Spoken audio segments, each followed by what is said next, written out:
Bismillahirrahmanirrahim. Assalamualaikum warahmatullahi wabarakatuh. Asyhadu an la ilaha illallah, asyhadu anna Muhammadar Rasulullah. Allahumma sholli ala sayyidina Muhammad wa ala ali sayyidina Muhammad. Kama sholaita ala sayyidina Ibrahim wa ala ali sayyidina Ibrahim. Bil alamina innaka Hamidum Majid. Sebelum kita lanjutkan kajian kita yang tadi terjedah oleh sholat asar, ya, kita panjatkan dahulu doa kepada Gusti Allah Ingkang Maha Agung untuk saudara-saudara kita yang telah memberikan sholawatnya kepada channel dakwah ini, sehingga channel ini dapat eksis dengan setia hadir dalam ruang-ruang diskusi kalian semuanya, dengan sebuah harapan tentunya insya Allah sholawat itu menjadi catatan langit amal soleh bagi mereka dan keluarganya kelak, dan insya Allah akan terbalaskan dengan balasan yang lebih baik lagi. Berikutnya untuk seluruh viewer terkasihku dimanapun kalian berada, di mancanegara maupun di dalam negeri, atas semua apresiasinya aku ucapkan terima kasih. Semoga tetap selalu always dan tidak pernah never bertumbuh menjadi yang anti skip dan anti download.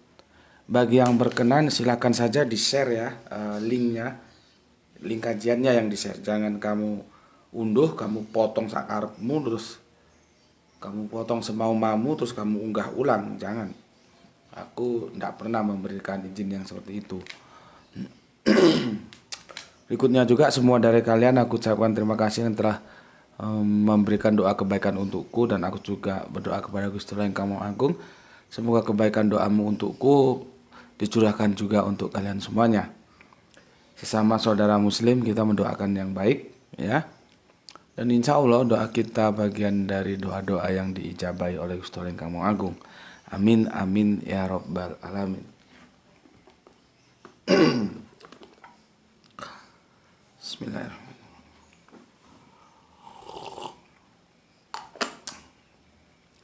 Aku tak sampaikan dulu ya, karena nanti kalau nggak tak sampaikan kadang-kadang lupa. Sudah selesai syuting baru lupa.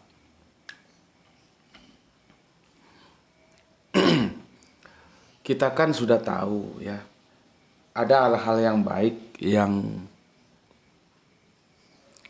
patut untuk kita contoh ya dari kanjeng Nabi Ibrahim atau Abraham ini ya. Contohnya adalah sikapnya yang tegas, bukan keras ya, tegas kepada para kafir-kafir itu. Ya, tetapi ada yang tidak boleh kita contoh dan kita sedang membicarakannya, dan insya Allah ini seri yang ke-6 ya, jadi seri tamat. Ini seri yang ke-6. Ini tamat ya tuh. Tamat. Insya Allah besok kita akan memberikan tanggapan terhadap request yang diajukan oleh saudara kita Kang Mas Hermes Edison yang ada di Kalimantan Tengah.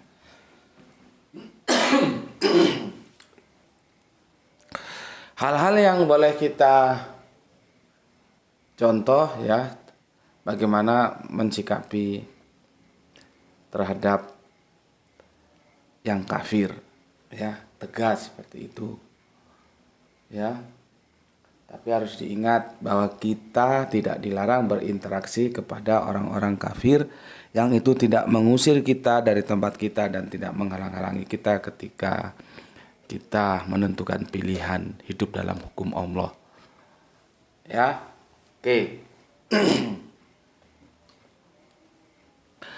Ada lagi kebaikan dari kanjeng Nabi Ibrahim, cuman itu tidak termaktub di dalam kitab suci. Aku belum pernah baca, cuman itu dalam sebuah cerita gitu ya.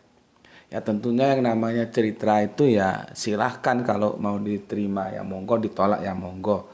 Tapi paling tidak ada substansi yang bisa kita ambil di sini. Kebiasaan kanjeng Nabi Ibrahim itu selalu mengajak-ngajak temannya atau selalu mengajak-ngajak orang lain untuk dua hal. Yang pertama ketika sholat itu selalu ngajak. Jadi artinya apa? Di sini kita dapat message ya. Kalau sholat itu berjamaah, ya. Jadi ada nilai-nilai positif yang ditawarkan dari cerita ini. Jadi Kanjeng Nabi itu ketika mau sholat itu mesti ngajak. Ya kan dia punya banyak pembantu ya, Kanjeng Nabi Ibrahim itu. Diajaknya untuk sholat bersama. Tentunya syariatnya sholatnya seperti apa ya beda lah ya dengan apa yang kita sekarang jalankan. Namun intinya tetap aja itu perintah dari Allah yang sama. Berikutnya setelah sholat makan. Ketika makan itu beliaunya selalu ngajak-ngajak teman. Gitu loh. Ya. Kalau makan nggak ngajak-ngajak teman. Makan nggak ngajak teman aja itu sudah baik. Yang paling parah lagi makan temannya, ini yang jadi masalah. Dalam perspektif Jawa itu ada pepatah begini, bukan pepatah sih ya, pengiling lah ya. Mung kewan sing gelem mangan kancane. Kalau aku translate ke dalam bahasa Indonesia, hanya binatang yang mau memakan temannya. Ya. Jadi kalau Kanjeng Nabi Ibrahim itu kalau makan tuh ngajak-ngajak teman, jadi barengan.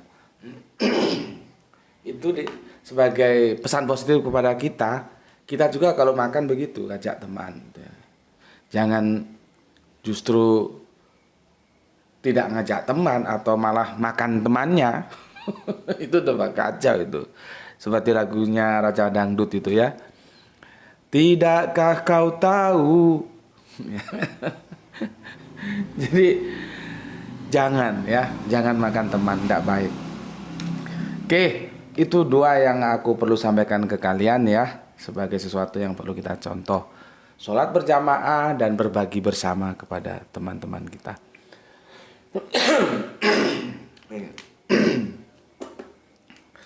Aduh, gimana nggak batuk terus orang hujan-hujanan terus.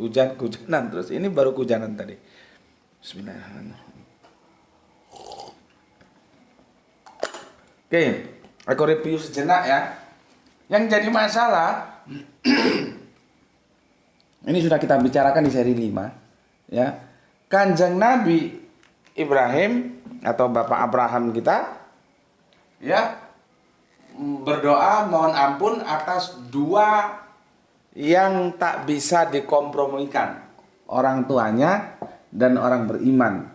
Orang beriman tidak ada masalah, orang tuanya kafir, menutup dari ajaran yang dari Allah yang disampaikan oleh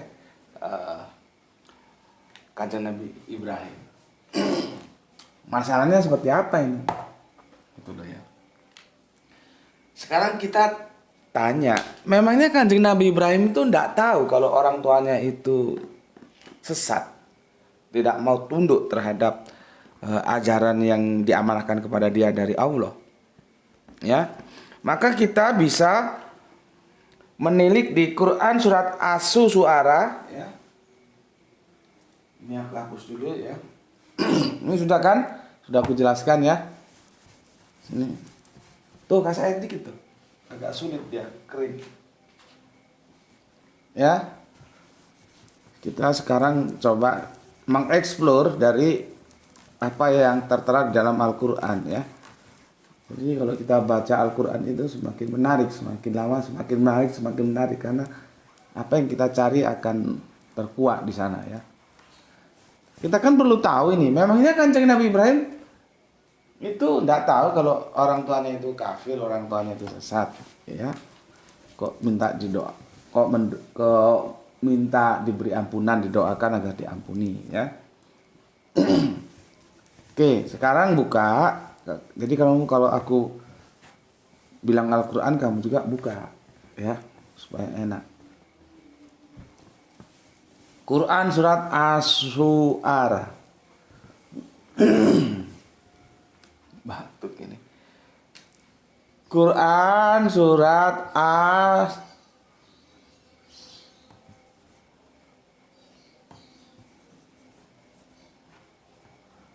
Syu'ara surat yang ke-26 ayatnya yang ke-86. Ya. Begini. Bismillahirrahmanirrahim. Waghfirli abihi, ya. Abi bukan abihi, ya. Waghfirli abi, ya. Innahu kana minad dolin. Ini nanti yang menjadi polemik. Abi itu yang dimaksud siapa? Benarkah ayahnya atau pamannya? Itu nantilah ya kita diskusikan. Tapi setidaknya kamu udah aku kasih tahu. Masing-masing punya argumen. Yang bilang oh itu ayahnya, oh bukan itu pamannya gitu. Karena disebut namanya, jadi ada yang berargumen bukan itu pamannya. Kalau bapaknya mesti nggak disebut namanya, gitu. Ya, seperti kamu punya bapak namanya Paijo gitu, nggak mungkin kalau kamu panggil Pak Paijo, itu kan nggak mungkin. Cukup Pak gitu aja ya. Kalau kamu panggil Pak Paijo dari mana, berarti itu bukan bapakmu. Tapi kalau panggil Pak itu sebentuk penghormatan. Itu juga tentang ini, debatable-nya di situ. Tapi itu hal lain ya, kita tidak masuk ke dalam itu. Cuman kita ingin tahu apakah Kanjeng Nabi Ibrahim itu tahu nggak sih kalau orang tuanya sesat? Maka dijawab di Quran surat Asy-Syu'ara 26 ayat ke-86. Dan ampunilah abi, bapak, ayahku, ya. Sesungguhnya dia termasuk orang-orang yang dolin, sesat. Ini sesat. Nih. Jadi terjawab sudah. Ini bukan tidak tahu kalau bapaknya sendiri sesat. Ya. Lalu kita tidak selesai sampai di situ. Tentunya kita akan menanyakan dalam satu langkah ke depan lagi sebagai tuntutan rasionalitas kita kan. Lalu kenapa? Sudah tahu orang tuanya itu sesat, dolin, kok masih dimohonkan ampun? Kan begitu. Orang sudah tahu kok sesat, kalimatnya jelas loh. Dan ampunilah ayahku dan ampunilah bapakku, gitu ya. Sesungguhnya dia termasuk orang yang sesat. Jadi tahu.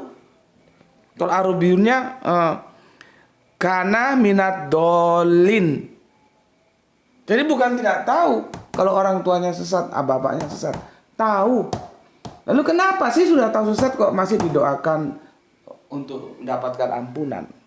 Nah, itu menarik gitu ya. Maka ya kita lihat, kita gali, kita eksplor di Quran surat At-Taubah.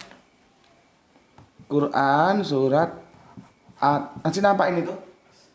At-Taubah surat yang ke-9 ayat yang ke-114. Kalau aku nulis ini kamu perhatikan juga ya. Karena kadang-kadang baku tumpuk dia. Kita baca di sini ya. Adapun permohonan ampunan, nah ini kan permohonan ampunan aku masih tulis di sini. Ya.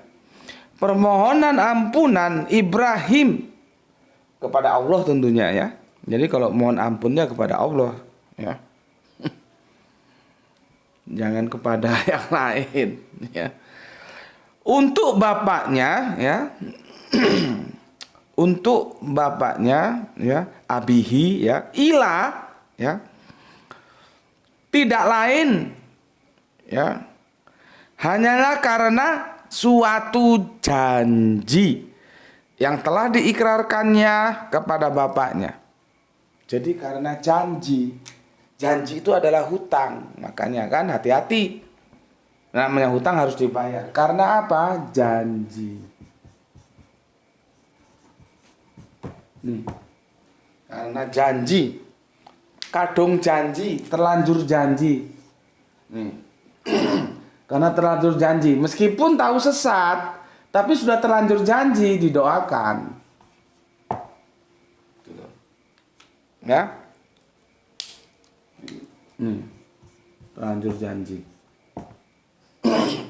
Tapi kita lihat lanjutan ayatnya. Maka ketika jelas bagi Ibrahim bahwa bapaknya adalah musuh Allah, Ibrahim berlepas diri darinya. Nah ini khususnya untuk saudara bintang Ramadan ya, dan untuk yang lainnya yang mempunyai pergumulan keluarga seperti ini, apa yang dialami oleh saudara kita Muhammad bintang Ramadan ya, semoga dia bisa melampauinya dengan bagus ya, dengan baik ya. Kita perhatikan. Maka ketika jelas bagi Ibrahim bahwa bapaknya adalah musuh Allah, artinya kan ketika ini kan masih dalam proses didakwai, satu kali nggak mau, dua kali nggak mau, tiga kali terus didakwai. Ketika sudah jelas tidak mau ya, maka ketika jelas bagi Ibrahim bahwa bapaknya adalah musuh Allah karena menolak ya hukum Allah untuk menjadi panduan hidup. Lihat ini, Ibrahim berlepas diri darinya. Jadi setelah jelas, meskipun terikat oleh tali keluarga, dan itu sudah kita kaji kemarin di zaman Yesus juga begitu, ya. Tinggalkanlah bapakmu, mamamu, orang tuamu, keluargamu, siapapun dari kamu, ya, untuk mengikuti Yesus ya. Sudah kita bahas di seri yang keempat nggak salah ya. Oke. Nah ini bagi kanjeng Nabi Ibrahim. Maka ketika jelas bagi Ibrahim, artinya ini bapak gue sudah tamat, ini sudah nggak bisa didakwahi ini. Nah, sudah jelas ya, sudah clear ya. Sebagai musuh Allah, Ibrahim berlepas diri. Ya, berlepas diri darinya. Apalagi penjelasannya? Sungguh Ibrahim itu seorang yang sangat lembut hatinya, lagi penyantun. Ya. Jadi ketika janji itu dipenuhi, ya, terlanjur janji, ya, namun jelas clear sudah benar-benar nggak bisa diharapkan, maka berlepas diri.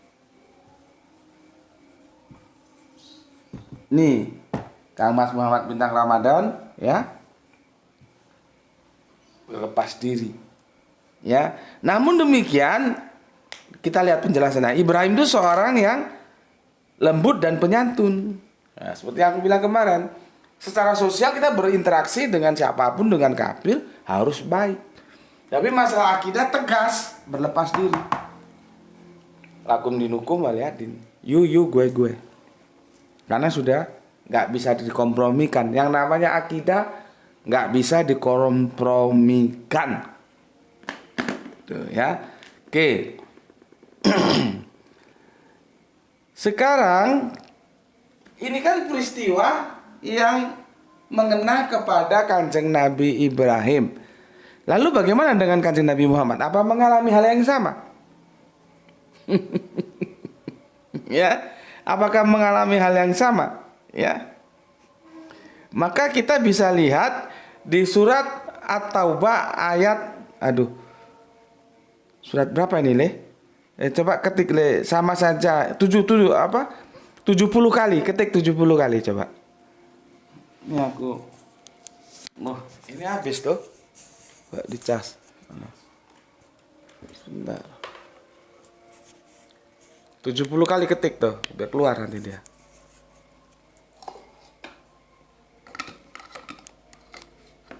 Belum ketemu. At-Taubah berapa? At-Taubah 1, ayat pertama berarti.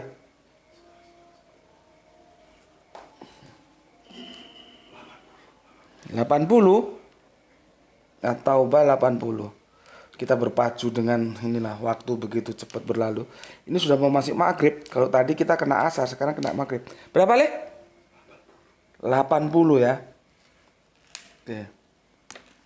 Coba lihat anunya. Nanti salah lagi. Atau 80. Atau 80 ya.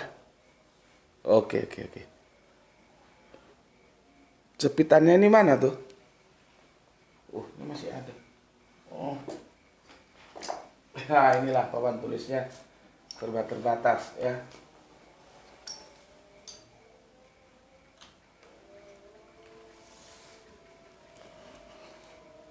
Sudah adzan.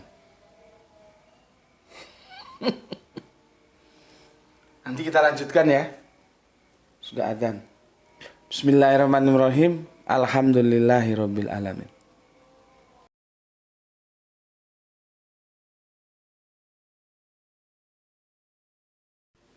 Bismillahirrahmanirrahim. Assalamualaikum warahmatullahi wabarakatuh. Kita lanjutkan kajian kita setelah tadi sejenak terjedah oleh sholat maghrib ya. Bismillahirrahmanirrahim.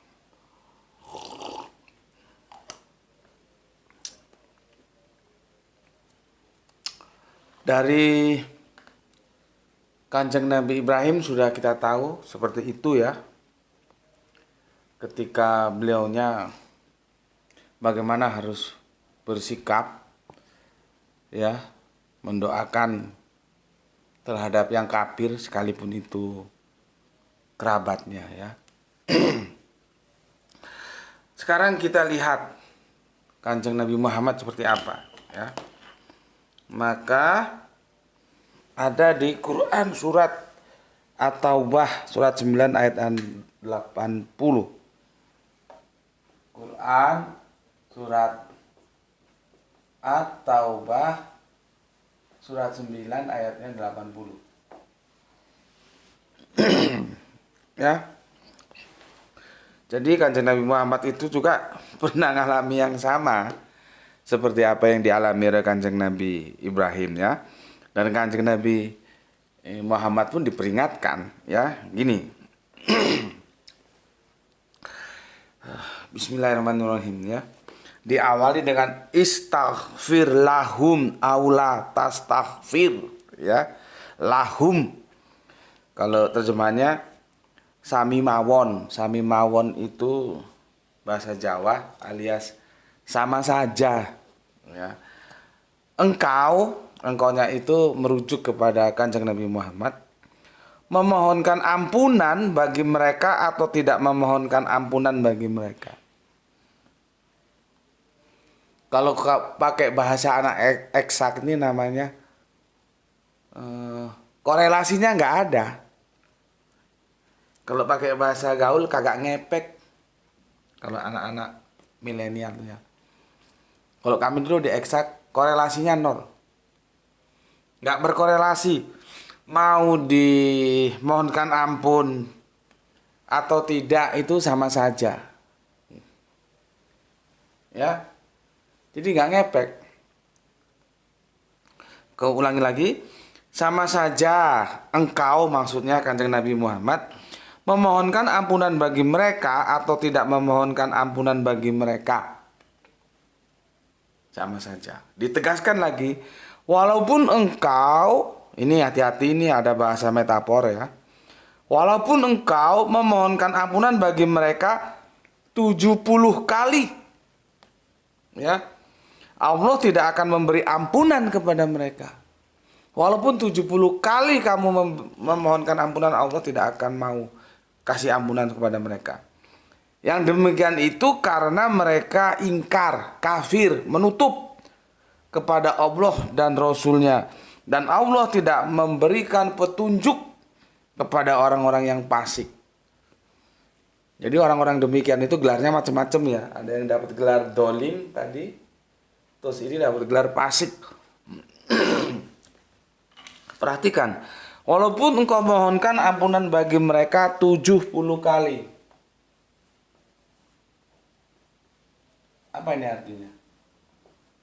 Ini bukan kuantitatif.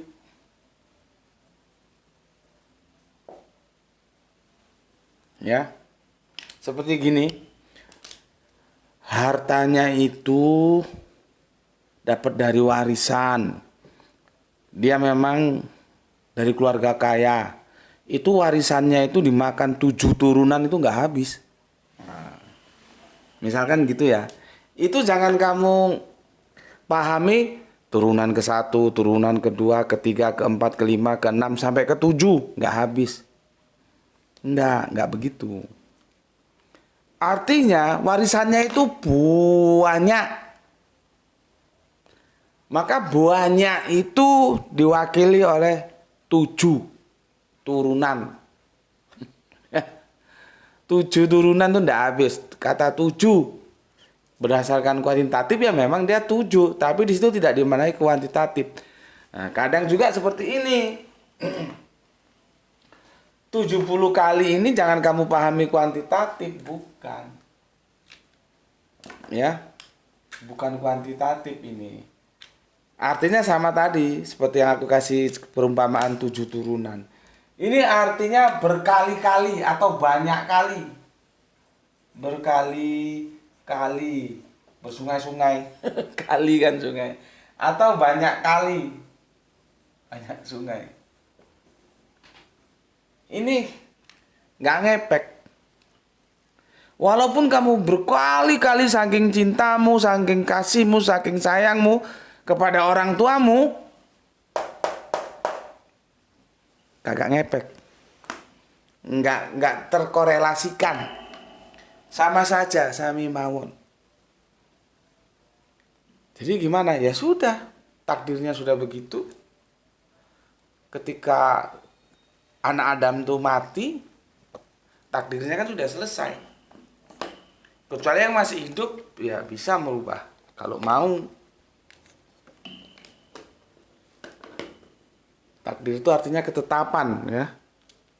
Kitab juga kadang-kadang itu ketetapan. Ya. Bahasa Arabiun ya begitu itu. Ya. Kalau orang kafir itu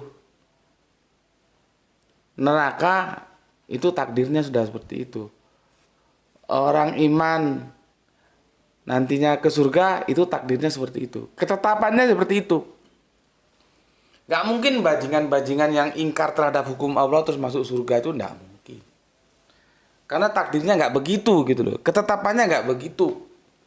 Begitu juga yang taat terhadap hukum Allah, yang hidup dalam aturan-aturan hukum Allah, saling kasih, saling sayang, tidak syirik. Takdirnya itu jannah, surga. Nggak mungkin ke nar atau neraka. Ya, begitu juga kerabat kita, bapak kita, mama kita kafir, meninggal. Kita doakan 70 kali. Itu artinya bukan 1, 2, 3 sampai 70, enggak. Berkali-kali, bahkan setiap kali sekian kali kamu doakan terus-menerus. Enggak ngepek. Ya. Ya sudah, yang meninggal ya sudah menerima takdirnya, menerima ketetapannya. Kalau kafir gimana gitu. Enggak bisa, ya. Nggak bisa. Sekarang kita cari tahu lagi kenapa sampai begitu kerasnya ya. Aturannya itu begitu kerasnya. Ya. Tapi sebelum ke sana gini dulu. Tadi kan yang kita ambil kan Kanjeng Nabi Ibrahim, terus Kanjeng Nabi Muhammad ya. Terus ini larangan dari Allah ini dengan bahasa yang bagaimana ya, bahasanya ini bahasa yang halus tapi memukul. Menyentuh ya. Itu ada di Quran surat sini, nampak tuh ya, Quran surat At-Taubah surat ke-9 ayatnya ke 113. Makanya ini ayatnya tegas-tegas ya, makanya tidak ada bismillahnya nih surat At-Taubah ini.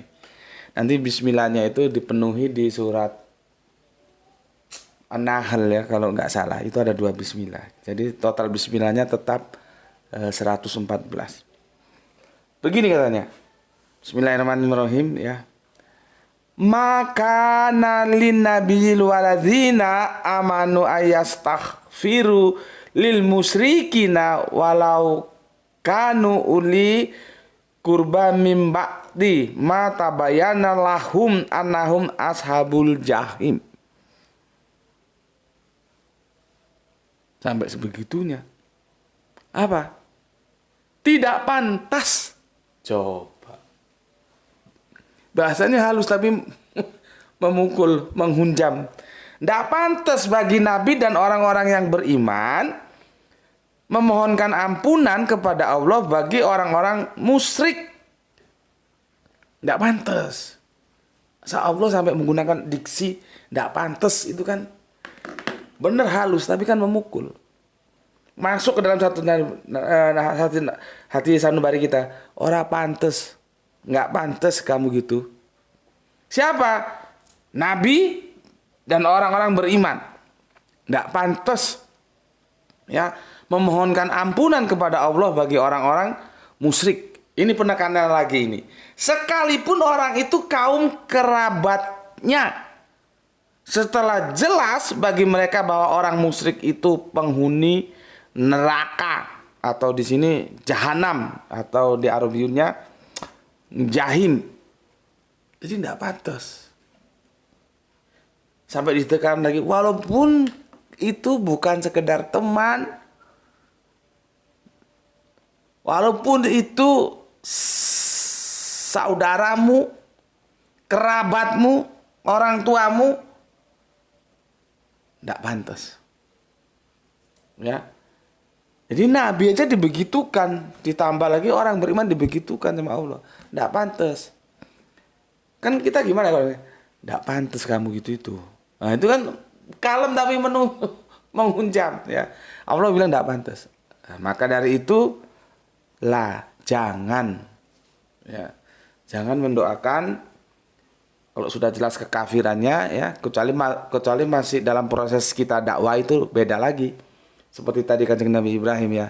Tapi Kanjeng Nabi Ibrahim setelah tahu jelas, wah ini sudah nggak ada harapan ini. Barok, memisahkan diri. Ya. Lu bukan gue bukan lu. Ya sudahlah, nggak bisa diomongin, lakum dinukum waliyadin. Pilihan lu, pilihan gue. Gitu. Itu setelah tegas bahwa oh ini kafir, ini nggak bisa dikasih tahu ini, gitu ya. Begitu juga di surat At-Taubah, tak pantas bagi Nabi dan orang-orang yang beriman memohonkan ampunan kepada Allah bagi orang-orang musyrik, sekalipun orang itu kaum kerabatnya. Setelah jelas bagi mereka bahwa orang-orang musyrik itu penghuni jahanam, neraka. Quran surat Taubah ya, Quran surat At-Taubah surat 9 ayatnya ke 113. Sekarang kita cari seperti itu ya. Itu sebabnya kenapa sih Allah sampai sebegitunya ya? Kenapa gitu ya? Ada apa ya? Maka jawabannya akan kita peroleh di Quran surat An-Nisa surat 4:48 ya. Jawabannya ada di Quran surat An-Nisa surat 4:48. Kenapa kok sampai Allah begitu sepertinya sudah nggak ada ampun lah untuk lu gitu ya. Maka dijawab oleh Quran surat An-Nisa 4:8. Sesungguhnya innallaha yaghfiru ayyusroka ya. Sesungguhnya Allah tidak akan mengampuni, ya tentunya yang itu dosa ya, tidak akan mengampuni dosa ya, karena mempersekutukannya alias syirik. Karena aku sudah pernah bilang, Allah kan, aku adalah Allah yang pencemburu. Begitu juga di perjanjian lama, Allah itu Allah yang cemburu, jangan diduakan. Lah ini kok ada Allah ditigakan. Sudah ada. Kadang-kadang aku juga heran, kalau baca kitab itu apa nggak diperhatikan ya. Di perjanjian lama itu jelas, nanti kamu lihatlah. Aku adalah Allah yang cemburu. Yang namanya cemburu itu dia jangan dibanding-banding, no. Jangan dibanding-bandingkan kalau lagu itu loh. Nggak boleh, dia nggak mau dimadu. Ya, diduakan aja nggak mau, apalagi ditigakan. Sudah nggak usah pakai alasan-alasan yang 3 dalam 1, 1 dalam 3. Pokoknya nggak mau. Ehad ya ehad. Orang kitabnya jelas itu loh. Allah itu Allah yang cemburu. Kok masih dibanding-banding no? Ya, dia tidak mau dicampur ya. Tidak mau. Dia sendiri ya. Maka jangan ada sesembahan lain di samping dia, entah itu siapapun ya. Jadi tunggal. Gitu kok ada yang banding-banding no. Disanding-sanding no, disanding no si ini, si ini, si ini, jadi 3. Oh enggak, permainan katanya 3 dalam 1, 1 dalam 3. Yang jelas itu 3 apa 1? Orang mau ngaku 3 aja malu-malu kucing. Ya. Oke, ulangi ya. Sesungguhnya Allah tidak akan mengampuni dosa karena mempersekutukannya, alias syirik, orangnya musyrik. Dan dia mengampuni apa yang selain syirik itu. Artinya dosa-dosa selain syirik itu masih ada kans ya. Untuk diampuni itu bagi siapa yang dia kehendaki. Maksudnya siapa yang Allah kehendaki ya diampuni ya. Barang siapa mempersekutukan Allah, musyrik ya, orang musyrik itu syirik, maka sungguh dia telah berbuat dosa yang besar. Itu loh. Ya. Itulah alasannya kenapa kita tidak boleh memintakan ampun, karena syirik alias musyrik, dan itu adalah dosa yang besar. Allah tidak mau. Allah itu ehad, tunggal ya tunggal, nggak usah di otak-atik, diakal-akali pakai filsafat segala macam. Di sini kuncinya bahwa Allah itu tidak mengampuni ini dosa syirik ini, no. Maka dari sini ke sini, walaupun 70 kali kamu minta ampun, ya, tidak akan berkorelasi apapun ya. Terus At-Taubah 9:13 itu, ya, Kanjeng Nabi Muhammad itu ya diperingatkan juga dia ya, diperingatkan juga ya. Terus kemudian di At-Taubah ini tadi diperingatkan ya di sini. Di sini 9:13, ini 9:80. Para nabi, orang-orang muslim ya, orang-orang beriman ya, nggak pantas. Sampai Allah bilang begitu. Nggak pantas kamu mintakan ampunan untuk mereka. Kenapa? Oh, ternyata masalahnya di sini. Ini loh. Allah tuh mengampuni segala dosa, tapi kalau yang satu ini syirik ini no, nggak ada ampun. Ya, oke. Tuntas sudah tamat. Aku memberikan penjelasan 6 syirik untuk saudaraku Muhammad Bintang Ramadan ya. Jadi penjelasannya itu dan semoga bisa kamu pahami. Waduh, berat sekali Gus. Ya memang berat. Makanya kan, apakah cukup kamu ngomong saya ini telah beriman terus kamu nggak diuji? Boleh jadi kamu sekarang ini ujian bagimu. Kamu harus hadapi itu. Seperti di kitab Perjanjian Baru kita kupas kemarin ya. Harus membenci bapakmu dan ibumu kalau mau mengikuti aku. Ya. Jadi hubungan kekeluargaan itu dalam akidah itu bisa terputus kalau akidahnya berbeda. Tapi yang tidak ada kekeluargaan bisa menjadi saudara. Kita diikat oleh satu tali akidah, jadi kita menjadi saudara. Itu yang bisa aku sampaikan khususnya untuk saudaraku Muhammad Bintang Ramadan sehingga kau bisa bersikap ya. Dan untuk umum tentunya untuk kalian semuanya ya, kita bisa ambil pelajaran dari sini. Makanya keluarga kita itu harus kita bina. Kita berikan edukasi yang jangan sampai lah ya jatuh ke dalam perbuatan-perbuatan syirik itu ya. Dan hati-hati, sekarang zaman semakin berkembang, syirik itu macam-macam. Ragamnya macam-macam karena kehidupan dunia juga macam-macam. Ya. Maka kita saling mengingatkan sesama anggota keluarga ya, supaya tetap eksis dalam hukum Allah. Dan insya Allah kalau nanti kita pada saatnya memang tiba untuk kembali kepadanya, kita dalam keadaan tenang, tidak lagi resah dan gelisah. Ya, karena apa? Semua perintahnya kita lakukan dan larangannya kita tinggal. Gitu. Ya, ini dari aku, mungkin ada kurangnya, mungkin ada lebihnya. Maka untuk itu silahkan Muhammad Bintang Ramadan mencari komparasi ke ustadz-ustadz lain, nggak masalah, aku boleh-boleh saja. Ya, tapi kalau menurut cara pandangku ya seperti ini, ya aku harus tegas seperti Al-Quran, nggak boleh. Walaupun kerabatnya sendiri nggak boleh, karena akidah tidak ada yang abu-abu. Pilihannya ada, lu mau hitam atau mau putih, itu aja. Ya, masalah kita berinteraksi sosial boleh terhadap yang kafir, ya, selama mereka tidak mengganggu kita, ya, tidak mengusir kita, karena kita hidup dalam hukum Allah. Aku kira itu yang bisa aku sampaikan ya kepada kalian semuanya. Semoga ada yang bisa kita ambil sebagai pencerahan kita bersama. Ya, sampai di sini dulu ya. Pesan aku, jaga Allah, jaga Kanjeng Nabi, jaga Al-Quran, jaga sholatmu ya, menjadi bingkai imanmu. Tetapi mari kita sama-sama untuk jangan lupa memberikan hormat kepada saudara-saudara kita yang memilih jalan lain.